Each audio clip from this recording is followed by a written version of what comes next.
Ukraine మీద Russia భారీ స్థాయిలో దాడులు కొనసాగిస్తోంది. తాజాగా కీవ్లో అంటే ఉక్రెయిన్ రాజధానిలోని ఆయుధ ఫ్యాక్టరీలని టార్గెట్ చేసింది.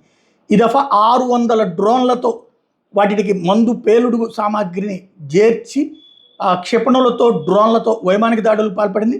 ఉక్రెయిన్కి చెందినటువంటి ఆర్మీ రిక్రూట్ కేంద్రాలు, సైనిక వైమానిక స్థావరాల మీద కూడా భారీ దాడి చేసింది.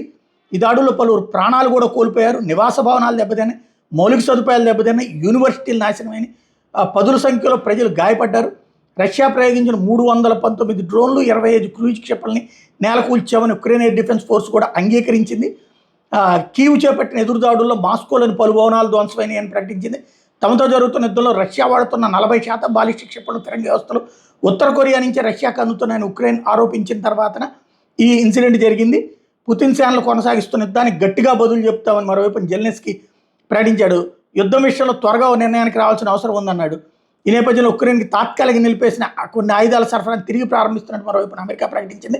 ఇందులో 155mm మందుగుండు సామాగ్రితో పాటు GMLRSగా పిలిచే ప్రెసిషన్ గైడెడ్ రాకెట్లు కూడా ఉన్నట్టు చెప్తోంది అమెరికా.